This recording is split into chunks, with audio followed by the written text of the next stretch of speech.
And if it just ends up being us ranting about stuff, then like obviously we won't put it on views, but just in case. Well, I've just started recording there. Hi, everyone. What Alex was just saying before you heard him talk about ranting was that we're going to record this session in case it's the most amazing discussion in history and the secrets of the universe sort of probed and the problems solved. We're not sure whether we'll put this online yet, but here it is. Hi, Simran. How are you going? Every time you should do three things. You should check your pension and savings, make sure your super's in order, and then work out what you're going to do. Yeah, let me just try and mute everyone here. And that comes with personalized service. Cool. Sorry. We had our first question actually come in from Natalie, who was asking if she could ask about writing beyond the academy, and why the hell not? Let's we will try and keep focused on RD1, but in lieu of any questions about RD1 yet, Natalie, why don't you give us your question about writing beyond, and we'll see whether we can deal with it now. Perfect. So my question was basically just, with the 5 articles that you get to choose, is there a time limit as long as it's on the conversation website? No. Perfect. That's pretty easy done. Cool. Yep. Yeah. How have you been going looking for stories? So I've already found 2. One was on the oxygen, basically what oxygen does in cells, because it's quite surprising that we really didn't know, considering how advanced cell biology is. It's surprising that something so big was so unknown. That and the other one I've forgotten off the top of my head, but I'm currently looking through now for more. And I'm having fun so far, which means I haven't got that far into the assignment. Yeah. Though it is at the very least a different kind of assignment. It's still hard, but it's a pretty unusual type of assignment. So hopefully that makes it a little more tolerable. And have you got any questions about RD1 or any sort of thoughts about how you're tracking in the unit, or what you're sort of worried about or wondering about, or anything of that nature? Actually, I do have a question. So some of the journal and some of the learning journals are actually meant to be about the research we're conducting. Yep. Obviously, as you guys may know, that's going to be postponed for a lot of us. Yep. So from that, do you want us to just describe our experiences with all these limitations, or like how do you want us to go about it? Yeah, that's a really good question. And in the spirit of full disclosure and transparency, Jack and I haven't fully thought through that yet, and we wanted to discuss that essentially with you to kind of figure out how to best do this. My thinking on this is that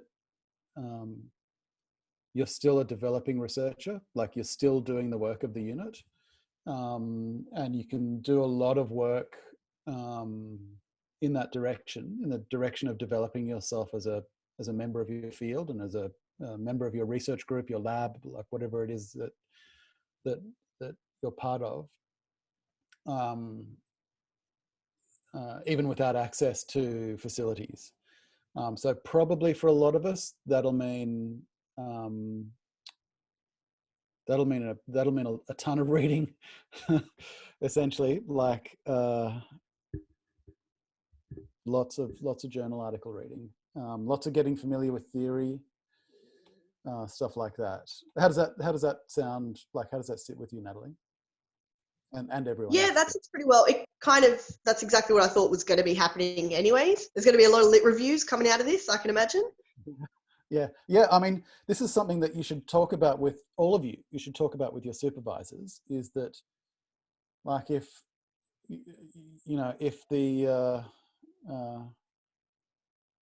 things really go south and we are locked down for a long time, which I should say to you guys, like, that has been the advice from the university to me as the person who runs the MRes, is to prepare to continue like we're doing until December, essentially, to be prepared that that's a possibility.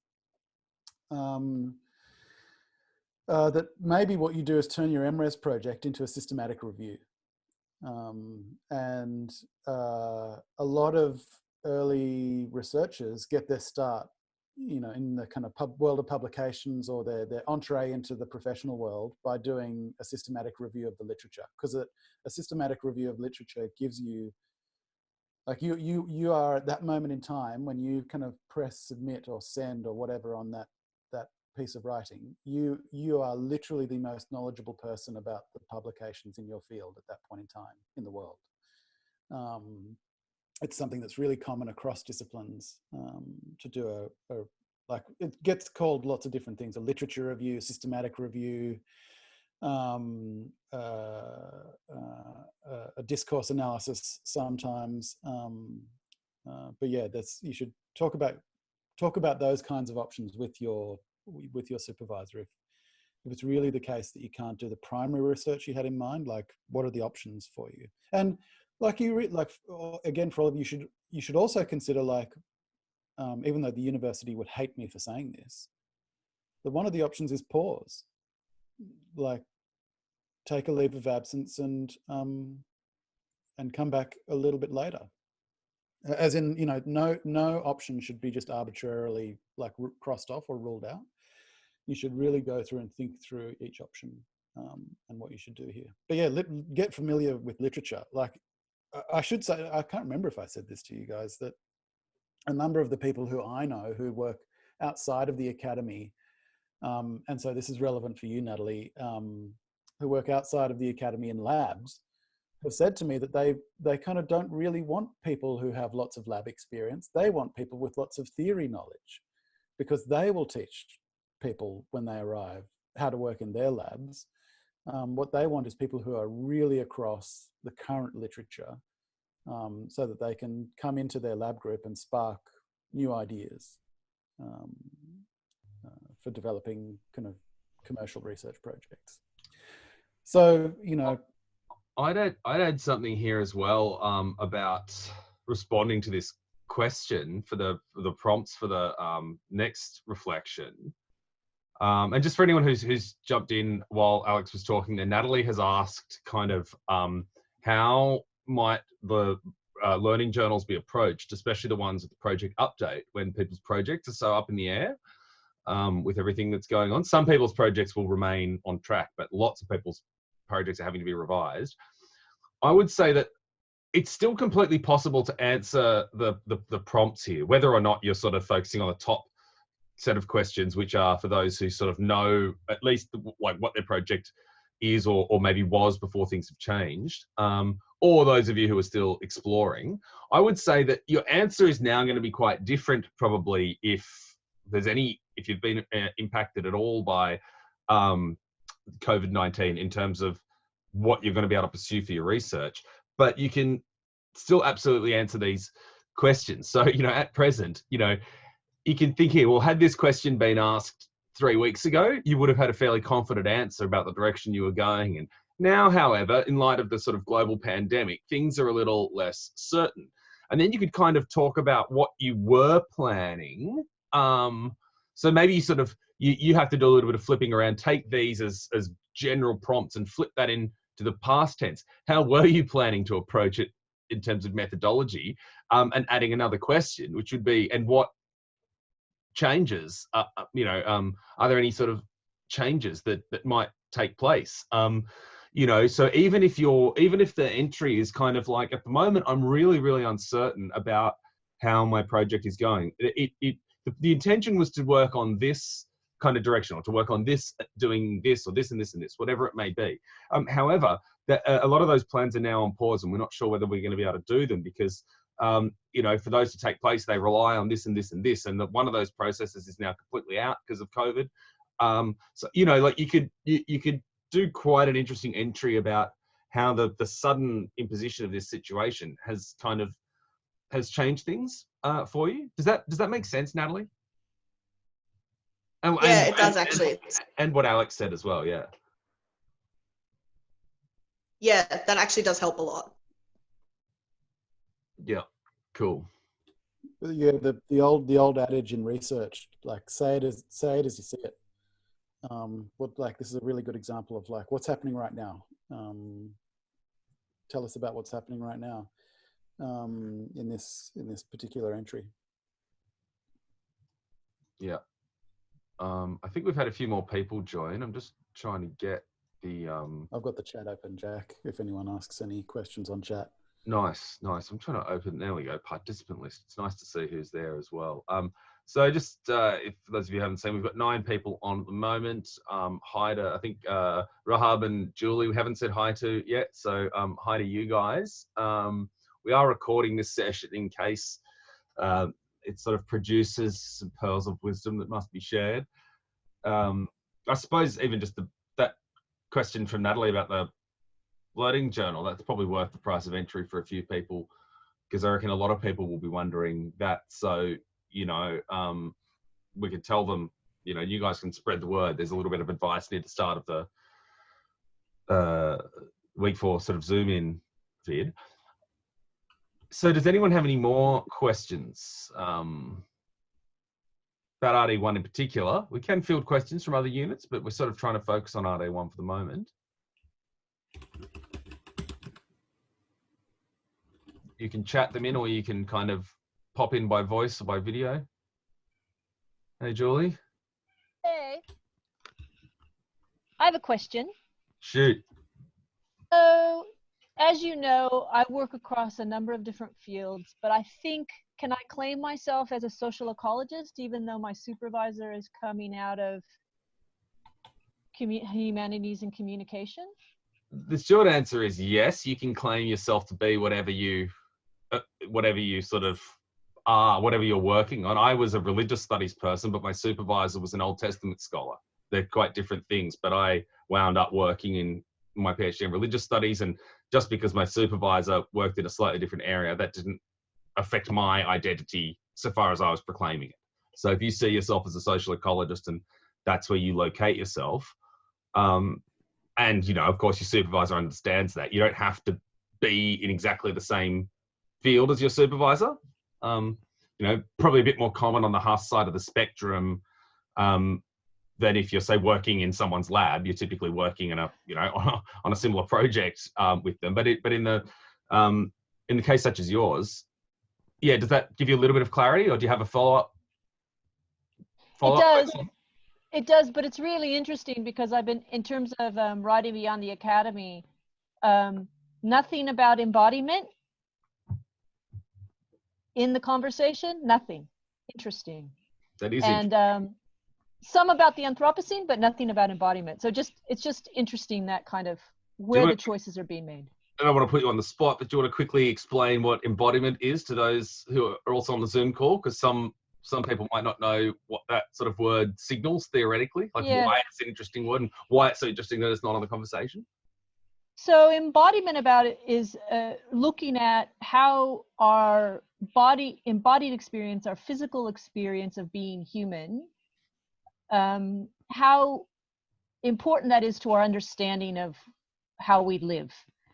And the body has been not highly valued in terms of its knowledge, its capacity to create and to know. And over the past, I don't know, maybe 30 years, more and more people are picking up why it's important to have that understanding. And there's a whole new realm in philosophy called new materialism that's looking at that as well. So I think it's interesting that the conversation, that's not happening on the conversation. Yeah, did I do it? Did I do it? I think that's definitely not a bad effort. I'd also point out for a relevant example within this unit, that Helene Miele, the kind of concerns around embodiment are very much manifest in her work, in the sense that we're not just looking at ideas, right? We're looking at actual networks of bodies, of humans. I know one theorist is a really interesting guy. His name's Donovan Schaefer, and whenever he writes a lot of blog posts too, but instead of writing people, he will write bodies. Like there were lots of bodies around. Like he'll use this language to emphasize that humans are bodies, and it's pretty hard to see the relevance immediately, perhaps for those of you looking from the outside. But it is interesting. It is such a strong sort of theoretical trend in recent years that it's interesting that it's not on conversation. And my first thought there would be that that's quite possibly related to the difficulties of communicating its relevance for a broad set of readers. In MIALE also, it was all the relationship of Hawking with the technology, with the graphics, all that kind of stuff. That's all a part of it. How we have seemed to ignore that, and it's a huge part of it.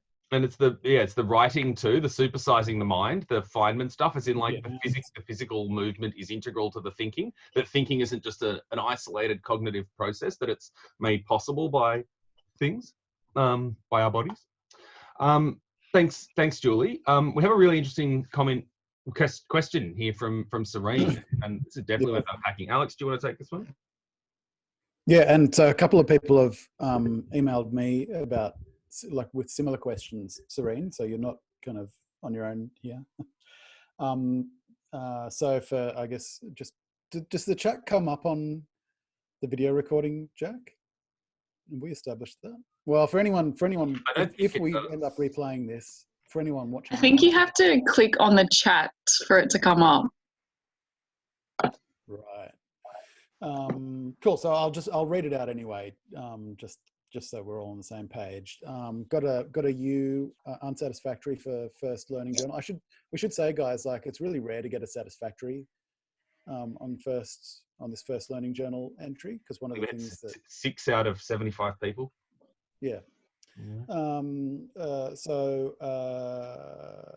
Feedback said that reflections lacking sufficient detail and reference to the stimulus.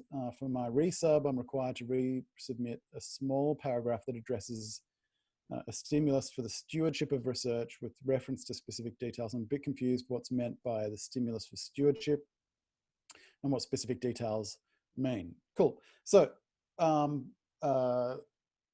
stewardship, first up is the article by Chris Goldie. That's the first place to go to, is that short little two, 3-pager by Chris Goldie.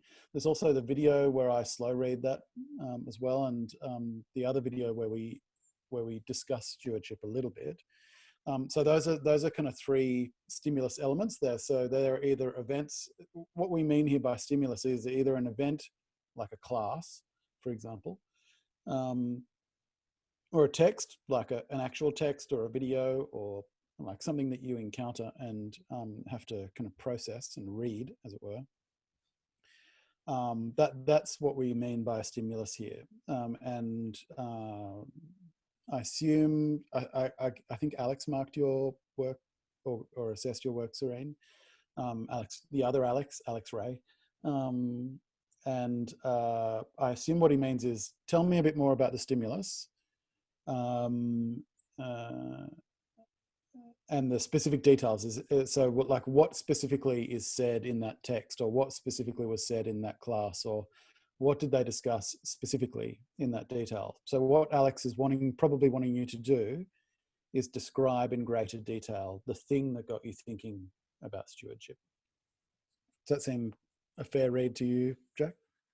Yeah, I think that's right, and I hope that's okay. Sorry, I've just had a quick look at your entry. I obviously won't read it out online, but looking at it, I think it's a case that you've sort of mentioned finding stewardship really interesting, and then you've talked about some of the implications of that, but you haven't actually kind of described that. Like, that's a stimulus because it's a prompt. It was something that caught your attention, and it's something that you're reflecting on, and the description of that stimulus is lacking. That is, you mentioned not having encountered the notion of stewardship before in your undergraduate studies, and then you talked about some of the reasons it was interesting, but you didn't actually talk about what it was. Like, you didn't summarize the concept of stewardship. Does that make sense? Yeah, it does. But so could I just use like a quote from the text or something? Would that be a specific example? You could, but what would be much better would be to paraphrase, to work out. If I were you, I would just do a little exercise of write a couple of sentences trying to summarize the whole text in 3 or 4 sentences, because it's a fairly short text too,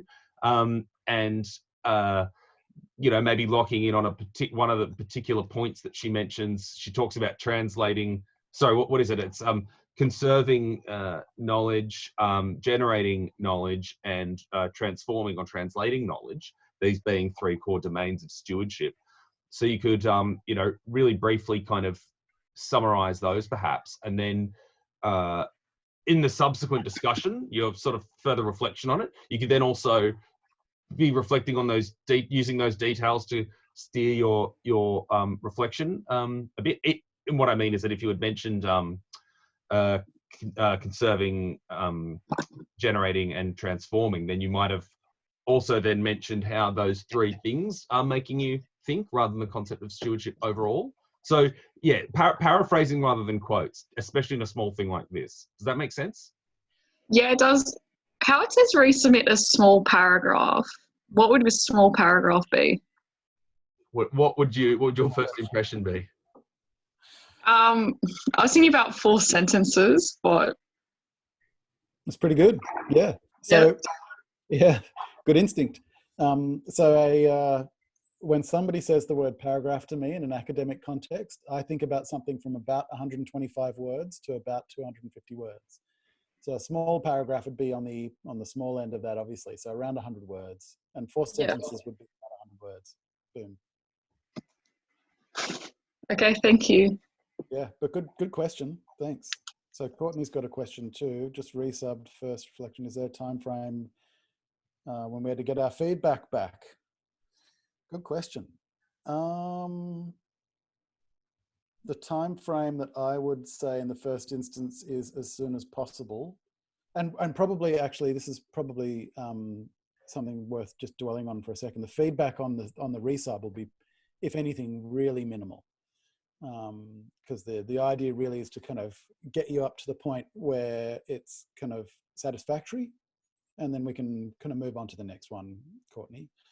It's likely to just be a tiny little comment underneath the entry, because we have that function as well. We're doing a less plain text main feedback now, but it'll be really brief.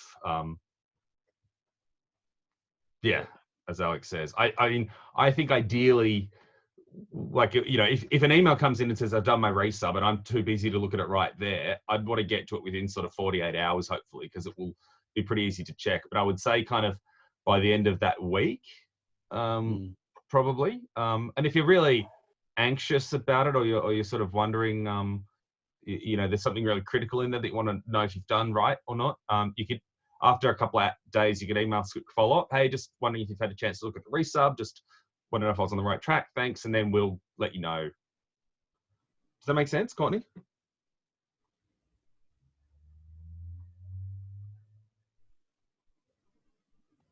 Yeah, that's good. Thank you.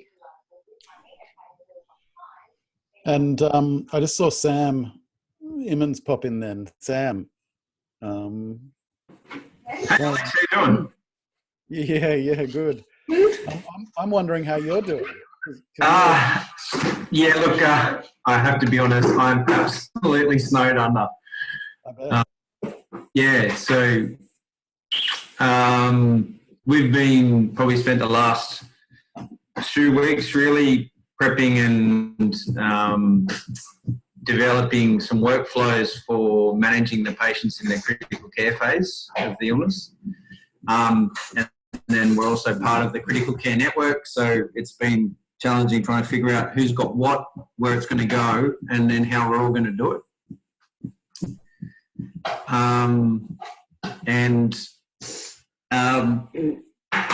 I've been trying to get to uni stuff. I've been actually, one good thing is I've been using the,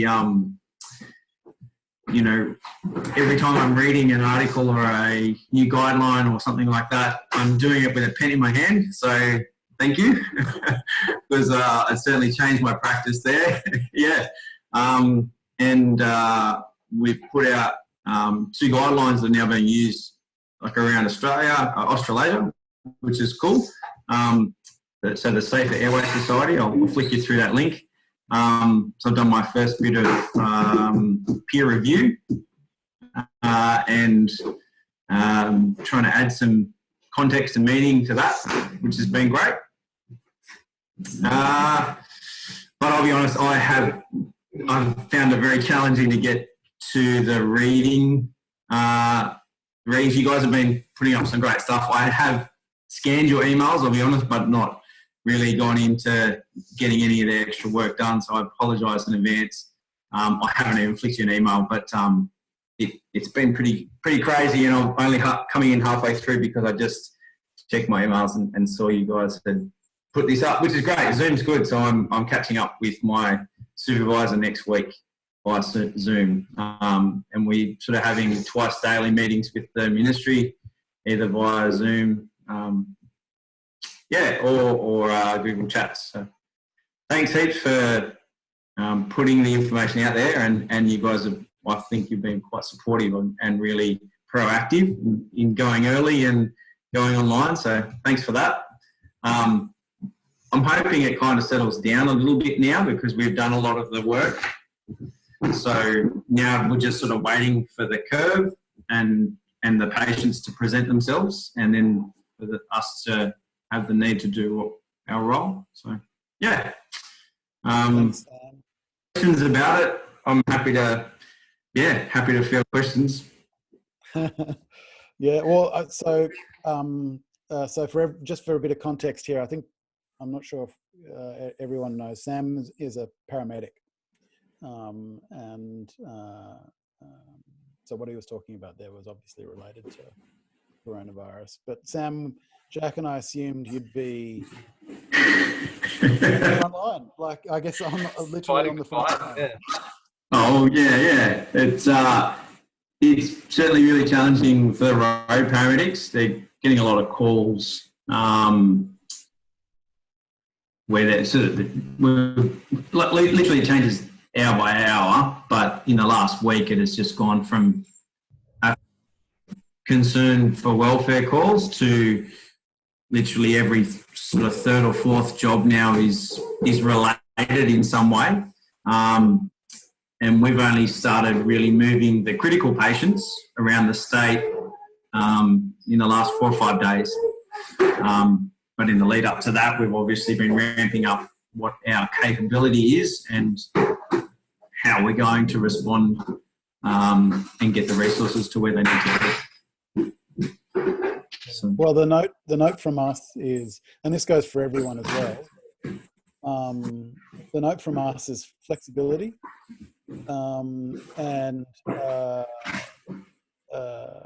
Even there are going to be times when usually we would say to you, like, just keep us in the loop. There are going to be times in the next few weeks when Sam, you, but also everyone, you're not going to be able to keep us in the loop for whatever reason. So when you are able to keep us in the loop, do so. And then if the loop breaks, then just let us know. You should prioritize whatever it is that you need to prioritize. Yeah, and it's also worth understanding, sorry, Alex, just that even under normal circumstances, if you get special consideration, that gives you quite a lot of time beyond the normal deadlines of the unit. And in these circumstances, special sort of everyone, if they need it, basically would probably be able to get it. So we don't want people to take longer than they need to, just because that blocks things up. But where people need more time, such as yourself, Sam, like, don't stress. It's just the main message is the guys I can work on submitting my assignments in a revised deadline, a revised schedule. So don't freak out and think that, like, you've suddenly got to catch up on everything to be up, like, do 3 learning journals in a row to make sure you, like, don't worry about that. You're dealing with life stuff because of all the stuff, and especially, like, if you're committed and dedicated, we can work with you sort of into next semester if need be. So thanks, Sam, for raising that, because there'll be lots of people in a similar position who are got to deal with crap or things, or even just because the internet's not good enough at home to work quickly, like, and family and all of that. Like, these are really exceptional times, and if you need to go a bit slower, we can accommodate that. You just need to let us know. That's the crucial thing. Not immediately, as Alex says, but like in a timely enough manner, reasonable enough time frame. We'll keep an eye on who's not submitting. We'll reach out after a little while. So we have. Just quickly, we've got a question from Mohammed that we'll get to in a second about just thinking further about stimulus in learning journal entries. But just quickly to Liz, who joined us as well. Liz is from the States, for those of you who don't know, and here on a as part of a program. And Liz, how are you doing? Are you okay? I think you're muted. Oh, sorry. Yeah, I'm still not good at technology. So I'm doing okay. I am going back to the States tomorrow. Yeah. So that has been really crazy, and I definitely need to email you guys for extensions for anything that was going to happen this week. Thank you. Yeah. Hashtag granted. Thank you. Yeah, there is some hope that they might continue my program in August, but it's not certain. So I'll just be kind of hanging out, working online and hoping for some good news in a couple of months when we know more. So my question is, should we go ahead? So there is a formal process of requesting special consideration from the university. Should we go ahead and do that, or just chat with you guys over email or over Zoom about it? I think in the first instance, the best thing to do is chat with us over email. The special consideration, this is a good note for everyone. Special consideration, as Jack mentioned, is the university's formal mechanism for being able to defend itself when it has an incomplete grade at the end of semester. Okay. So it gives you time then to be able to submit stuff beyond the normal end of semester block. Yeah, Jack's just chatted up the special con link there. The interesting thing at the moment is that, as Jack probably made clear, technically everyone in the university should be given special consideration at the moment, given this is a society-wide situation. And I don't think the university has the capacity to deal with 55,000 special consideration requests in one hit. So yeah, that's why I'm saying in the first instance, just go through us. And worst case scenario, Jack and I'll take the heat for whatever kind of special con is needed to kind of give you whatever time you need to complete the units. But the cleanest, I guess not the ideal, but the cleanest way to get extra time beyond the end of semester is with a formal special consideration using the link that Jack just chatted. Yeah. Okay. Well, Cool. thank you. Yeah, and sorry you have to go home. Yeah, Yeah. I'll respond to your email after this video today, just with some kind of thinking about this a little bit further. Okay. Thank you. Yeah. Thanks. Cool. So let's get to Mohammed's question, which is about the thinking about the learning journal a little bit more.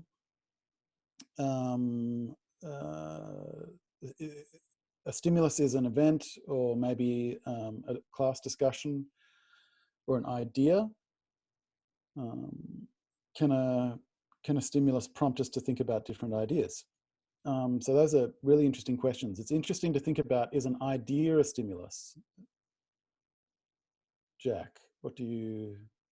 Yes, absolutely. Because in a pure sense, yes, absolutely. 100%. A stimulus is anything that makes you think, I suppose. Like anything that you can render it in different ways. A stimulus could be a situation. It could be a stimulus could be the whole of week 0. Like a stimulus could be one sentence from one reading in week 0. Like it really is up to you to go, what grabbed your interest? What did you lock onto? What did you think about? I mean, with the caveat that you need to be able to describe it in some detail and flesh it out.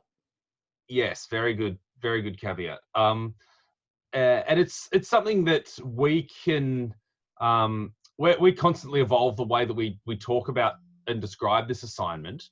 Gosh, someone really wants to get in touch with me.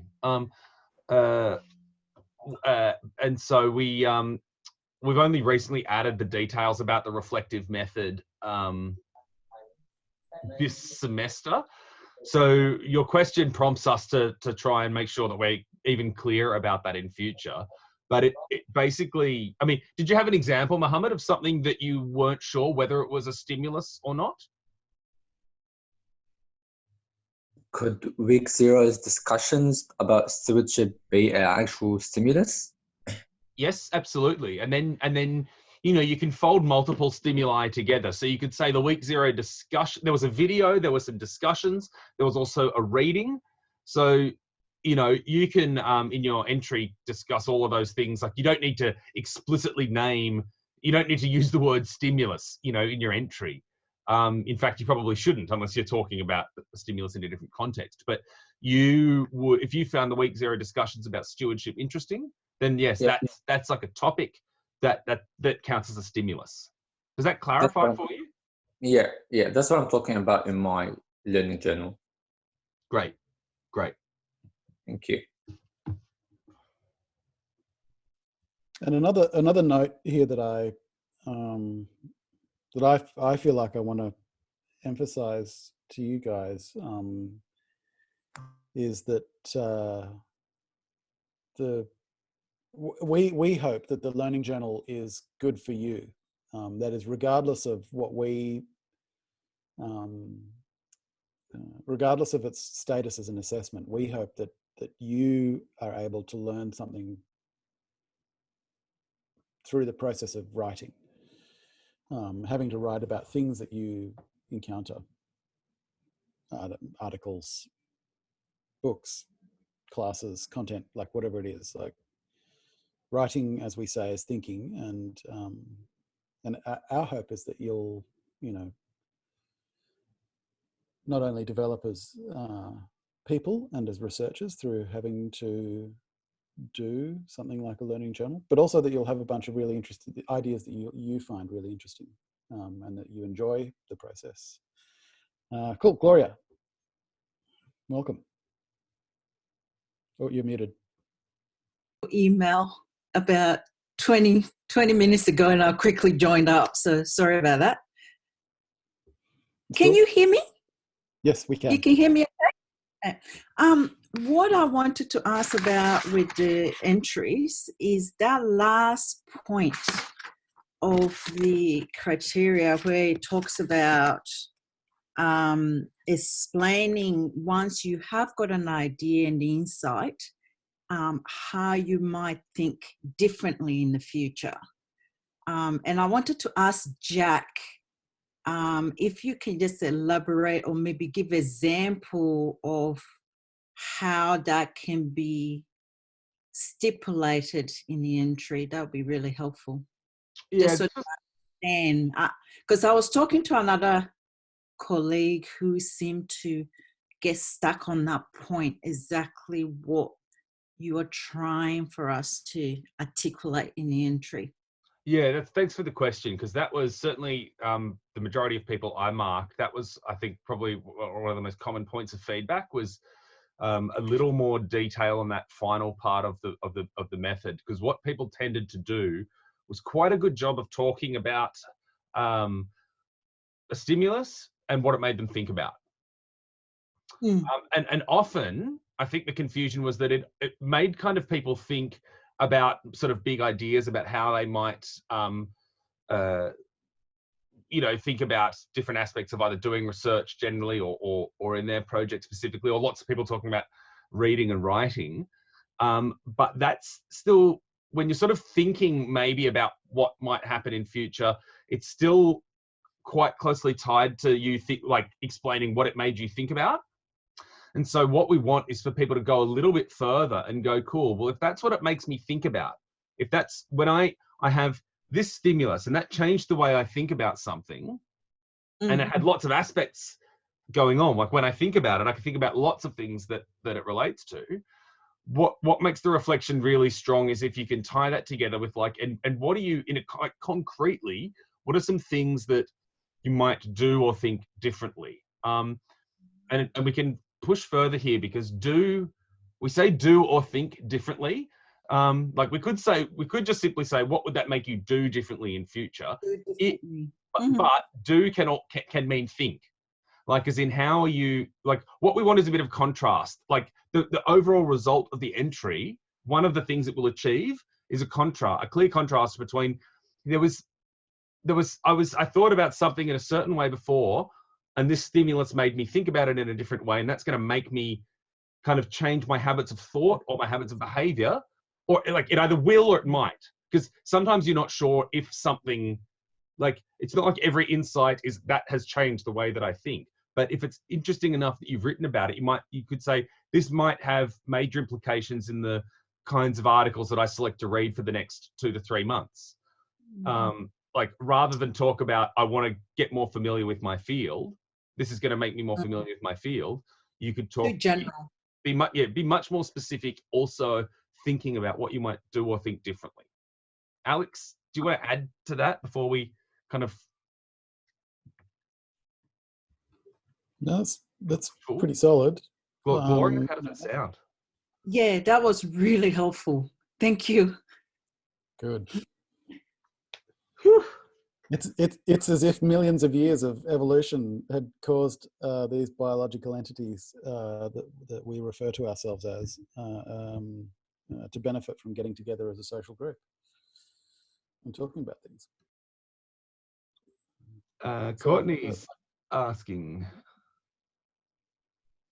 will we be having a somewhat regular Zoom session like this? They're very helpful. So essentially, because of that last sentence, they are very helpful. The answer is yes. That's what Jack and I think too. And like, one of the things that sorry, there's a garbage truck going by outside, if that's coming through. One of the things that Jack and I are really conscious of is that graduate studies tend to be quite isolating at the best of times. This is not the best of times. And we want to make sure that we are available to you just to kind of chat like this, even if there's no program, but also that you're available to each other in some respect. One of the things that we really miss about face-to-face teaching is that you can't just turn to the person sitting next to you and say, hey, how's it going? You know, which is the kind of thing that you naturally do when you're sitting in a room with people. So if you guys have any ideas about how we can make that happen, given the constraint of this online space, let us know. One of the things that we're on the verge of doing, but I don't know if we've kind of fully kind of decided on it. Have we, Jack? Is some kind of discussion forum on views? The alternative to views, which is probably more user friendly, even though it might take a bit of a learning curve, that Alexi and I are looking at the moment, is Slack, as in the app Slack. So if you like, essentially, I think I've said the word essentially like 100 times already in this Zoom. That's really poor. Make gooder words, Alex. I haven't noticed it for what it's worth. The note is, if you guys have suggestions for how we can do this together, please let us know, and let's talk about them and even try them. Yeah, let's do it. Actually, I'm just having an idea now, because Julie's said, I think a legitimate concern, that views discussion forums often aren't sort of checked. They're not that dynamic. This is just occurring to me. We could have like a question submission forum thing, but that is kind of like prep for a weekly or fortnightly Zoom. So it's almost like pre-registered questions in a sense, or like find out what people are asking, so that question time. We have a bit of a program of like, even almost rather than responding to them there, people can dump questions, then we respond to them. I would say, Courtney, as well, what we've got to do at the moment, how it's defaulted is that we have we're currently like in a allocated teaching time for week 4, right? And so for RD1, we actually only have 2 more allocated teaching times, in week 6 and then in week 10. So those by default will definitely do. And what we can, Alex and I will have to think about it and think about timings and think further out schedules. But it's really great that you guys find this helpful. So we want to kind of keep doing it. So I guess like to be confirmed, but I would say someone sent me this meme yesterday or whatever image. It is absolutely beautiful. This is this is what everyone's going through, right? That we all had the plans for it to be a great, wonderful, beautifully well-drawn semester. Then we were then things started to sort of peter out in the middle. We were told to plan for remote teaching. I don't know about anyone else, but the image is now wigged out. Oh, So really? Jack, the horse image is even more distorted. Yeah. Here, let me take a screenshot. Oh, let me actually Control Z would help. Control Z. It was JPG, not editing. Your Mac. I'm uploading it into the chat for everyone, so that you've all got a copy of this file. I strongly recommend that you open it. And what we want to do, we want to try and stay kind of on the horseback. Like that's what we want your guys' help to keep us from not even we definitely don't want to get down to the hoof actual teaching. Like we hope that we can retain a little bit better quality than that. We hope we can do better than the smiley face as well. So I think what we're doing is we'll be straddling like the neck and the head of the horse, and we'll be trying to hang on for dear life. And to make it work like that, we'll need, the more that you guys participate, the more that you guys make the learning group vibrant, the better it'll be for everyone. So like you guys all coming on now and having a chat, that's making the learning group vibrant. Keeping engaged and enthused, that's keeping the learning group vibrant. Yeah, we'll get back to you about specific details about further support sessions, but we can do it. Hi. Hey, Mohammed, go for it. Yeah, I just have two questions. The first one is about the marking. You know how it says U1, like unsatisfactory one? Yeah. Does it mean that, for example, I passed, or would it mean that I got 0? Like, what does it mean in terms of marks or percentage? It means you get one chance at resubmission, and if you can get a satisfactory, like an S2 or an S1 on the resubmission, then you get the full marks, 5%. Or if it's unsatisfactory after both, then it's a 0. So as we've said, like as long as people we want everyone to get like 100% for the assignment. Sure. And the only way you would not get satisfactory in a resubmission, like the resubmission, you only just get a very short comment back that says, great, thanks for addressing this. This is now satisfactory. I don't even know if it'll always be S1 and S2, because at that point, when we're asking you for a little paragraph, we're just going to say, did you kind of meet the resubmission instructions that we set? Did you show some sort of positive improvement? Did it look like you put effort in trying to respond? If so, we're going to do what we can to award those marks. So we're not trying to be punitive. We're trying to have a very high standard for the first submission, but then on the resubmission, our main concern is that you show effort in responding to the feedback. It doesn't have to be perfect. Okay. And so the next question, on the second learning journal, it talks about methods. Yeah. Yeah. Does it mean methods of analyzing data or data collection? It could mean either. Good question. And it's like I said, it could be theoretical frameworks as well. You could be looking at something through, as Julie talked about before, through the lens of embodiment theory, or you could be using a certain historiographical method, or you could be taking a certain conceptual approach to public health, in addition to anything about data collection or data specific techniques of analysis that might be more identifiable, physical procedures, say experimental methodologies, for instance.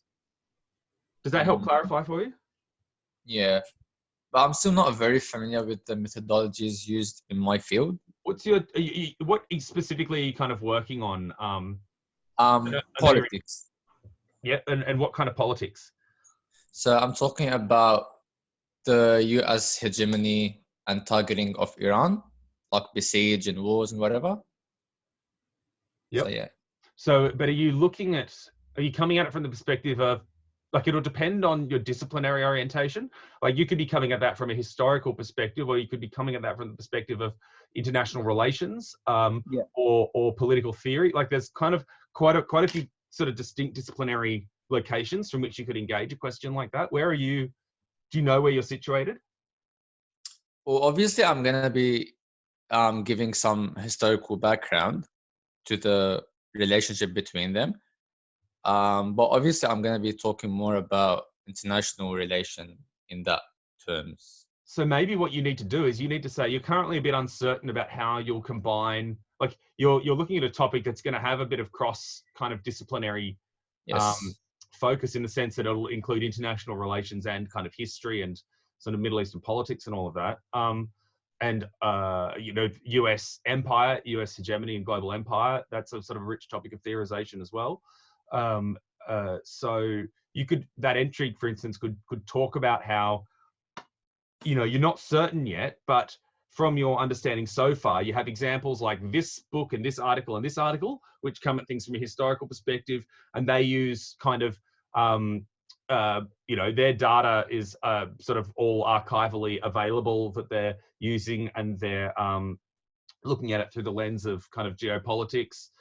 And then you might cite one or two other people from international relations who are also, who've also got material that's going to be relevant for you, and kind of look to see whether you can spot any differences in how they kind of find data, how they analyze it, how they talk about it.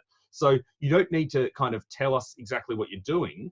You can, but what we want to see is that you're going, these are my methodological kind of options before me. I don't know at all which one of them to pick, but I want to show that I'm at least thinking about what my options are. Does that make sense? Yeah, it does. And I'm sure I can ask my supervisor who's more specialized in this. Exactly, yeah. All right. Thank you. Rahab's asked if you're submitting 2 entries this Friday. No, everything's pushed back, Rahab. So this Friday you'll submit your second one, which is on methodology, and then next week you'll submit the one on week 3, which is about Kuhn, and then the one after that you'll submit the week 4. So it's just they've all been pushed back by 1 week. Does that make sense?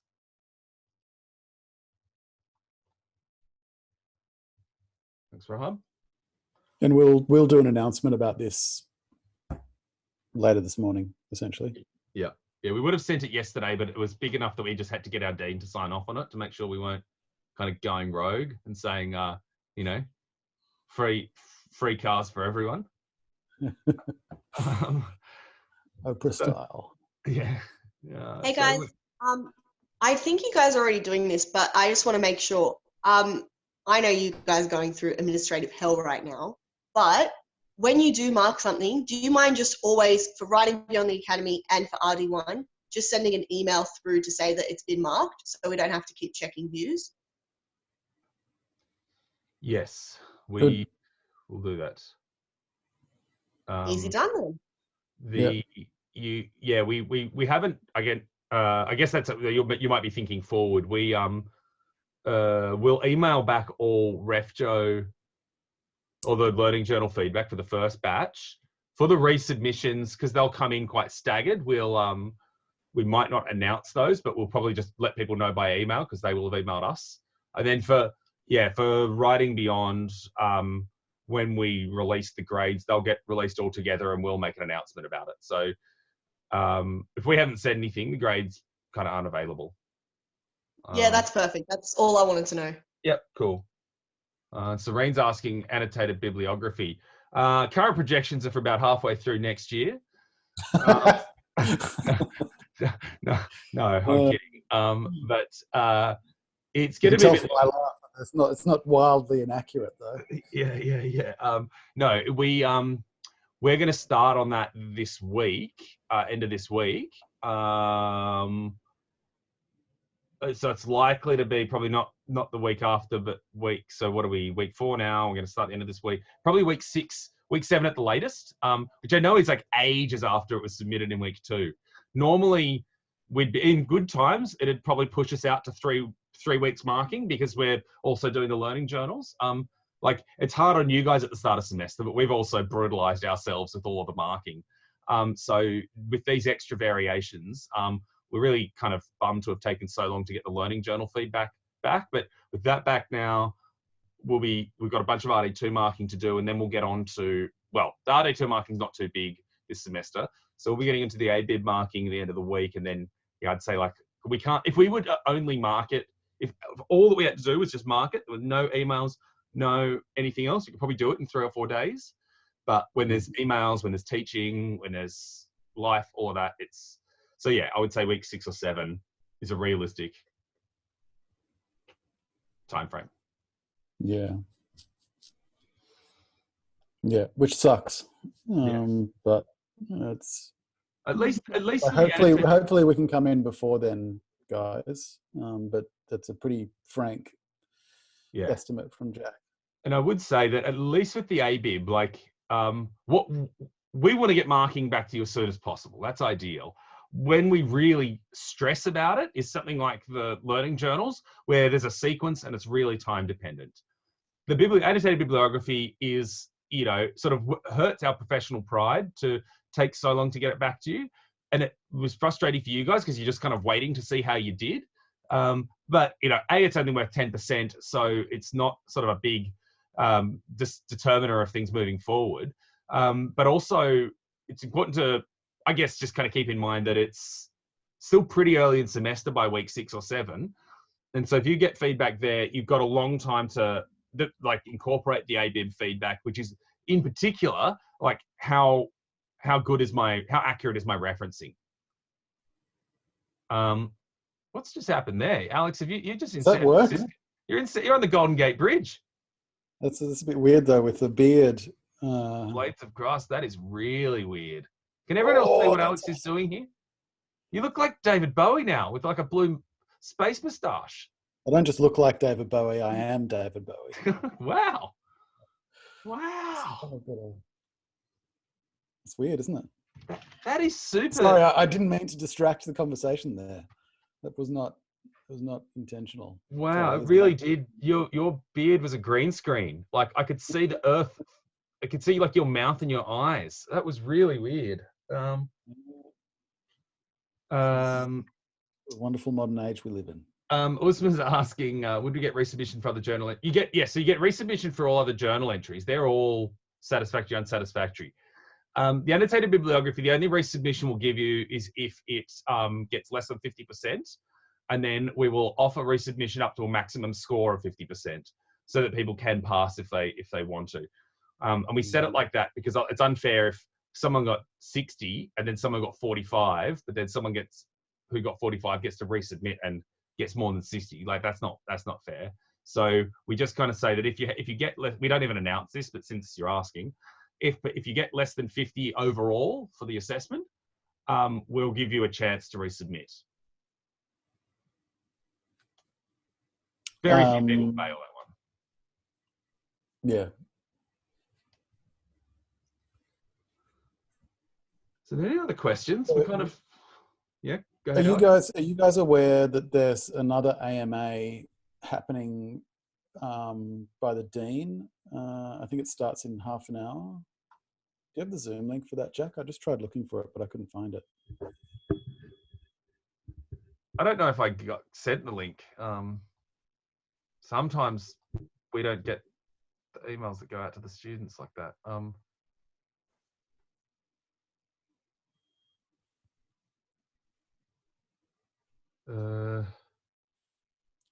Yeah, I'm not.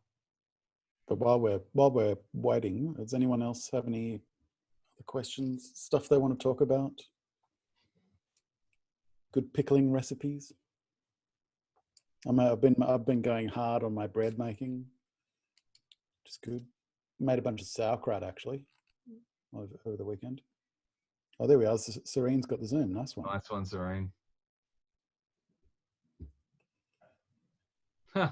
Oh, your daughter's making kimchi. Julie.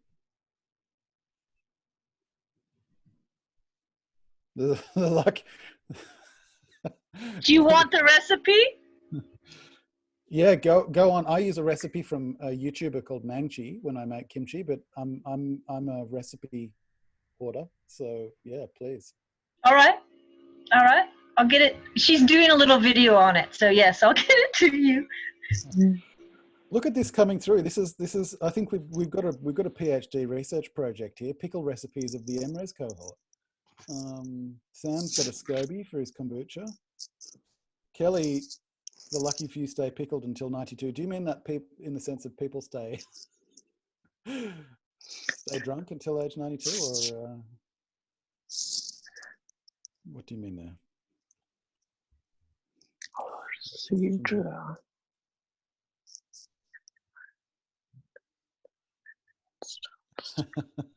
Right. Cool. Anyone else got anything either pickle related or question related?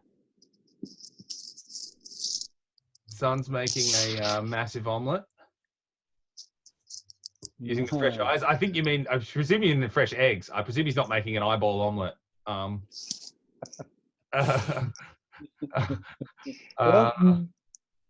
That does sound good. Definitely.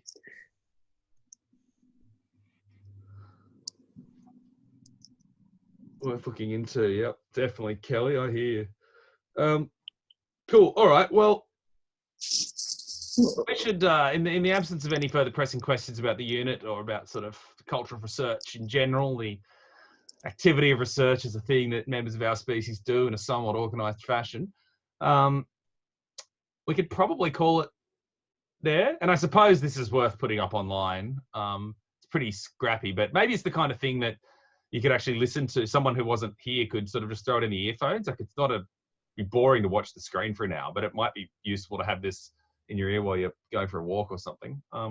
You guys can let your friends know if there was anything useful here. Say, yeah, the guys recorded it and I'll put it up on Views. Yeah, and there's the AMA with the Dean, Caroline Smith, starting at 11:30. Thanks, Serene, for the link. That you're welcome to stop into as well. It could be one of those Zooms with kind of up to 1,500 people on it, because there are about 1,500 HDR, MPhil, PhD, MRes students in the university. I don't think I've ever done that. I think I've only had like sort of 60, 70 person Zoom max, not like 100. Yeah, I'm curious. I'll be logging in just to kind of see how it goes, and in case Caroline calls on me for anything.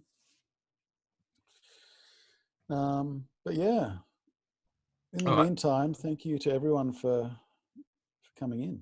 Yeah, I'm going to stop the recording. So does everyone just, I'm going to unmute everyone. Does everyone just want to say like, bye?